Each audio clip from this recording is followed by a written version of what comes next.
विश्वासघात। मैंने अपने मंगेतर की बैचलरेट पार्टी के दौरान उसकी बेवफाई के सबूतों से भरी स्क्रीन को घूरते हुए कहा। दिल टूटने और भ्रम के भंवर में फंसा मैं उसके परिवार और दोस्तों से संदेशों की बाढ़ से जूझ रहा था, जो सभी समझदारी की गुहार लगा रहे थे।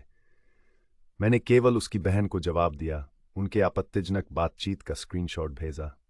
इसके बाद खामोशी छा गई।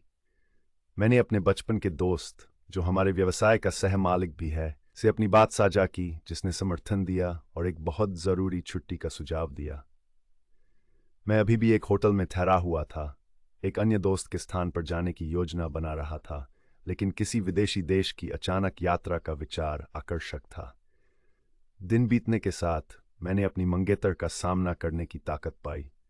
उसके रोने से भरी आवाज रिसीवर के माध्यम से गूंज रही थी, माफी मांग रही थी और जोर दे रही थी कि यह सब एक गलतफहमी थी। मैंने स्थिर चुप्पी में सुना, उससे स्पष्टीकरण की मांग की। वह नहीं दे सकी। मैंने उसे पूरी बातचीत का इतिहास भेजा, अनगिनत स्क्रीनशॉट जो सच्चाई को उजागर कर रहे थे। कुछ मिनट बाद उसने फिर से कॉल किया, माफी और हताश गुहारों का शोर, यहां तक कि उसने सुझाव दिया कि मैं बदला लेने के लिए अन्य महिलाओं के साथ सो सकता हूं। मैं चुप रहा। उसके हताशा पर मेरा दिल दुख रहा था, लेकिन मेरा संकल्प अडिग था। अंततः मैंने एक मांग की, हमारे परिवार और दोस्तों के सामने स्वीकारोक्ति करो, तभी मैं उसकी गुहारों पर विचार करूंगा। उसने सहमति दी और मैंने फोन काट दिया। आधे घंटे बाद उसके पिता ने फोन किया, अपनी बेटी पर निराशा और मुझ पर सहानुभूति व्यक्त की।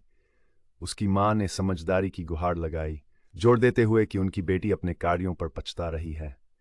मैंने शिष्टता से कॉल समाप्त कर दी। मेरी पूर्व मंगेतर ने फिर से कॉल किया, रोते हुए पुष्टि की कि उसने सबके सामने स्वीकार कर लिया है। उसने मुलाकात की भीख मांगी, जोड़ों की काउंसलिंग के लिए भुगतान करने की पेशकश की। मैंने सुना, बहुत कम कहा। अंततः शांत स्वर में मैंने उसे बताया कि माफी मांगने की जरूरत नहीं है, क्योंकि अविवाहित महिलाएं जैसे वह खुद जो चाहे कर सकती है। मैंने उसे शुभकामनाएं दी कि वह मिस्टर राइट को खोज ले। उसकी बहन ने कॉल संभाली, मुझे उसकी आत्मघाती स्थिति की चेतावनी दी। मैंने बस सुझाव दिया कि वह अपनी बहन को डॉक्टर के पास ले जाए। मेरा फोन लगातार बज रहा है, आपसी दोस्तों से माफी के संदेशों से भरा हुआ है, लेकिन मैंने जवाब न देने का फैसला किया है। मुझे अपने कंधों से भार हटता हुआ महसूस हो रहा है और मैं अपनी आगामी छुट्टी की प्रतीक्षा कर रहा हूं। मुझे नहीं पता कि मैं फिर से डेटिंग के लिए कब तैयार होऊंगा, लेकिन यह किसी और दिन की बाधा है। फिलहाल मैं बस मिले समर्थन के लिए आभारी हूं और उस गोली से बचने के लिए। जहां तक उस सगाई की अंगूठी का सवाल है, जिसे वह वापस देने से इनकार कर रही है, मैंने तय किया है कि यह दर्द के लायक नहीं है। मैं इसे जाने दे रहा हूं, नए सिरे से शुरू करने के लिए तैयार हूं।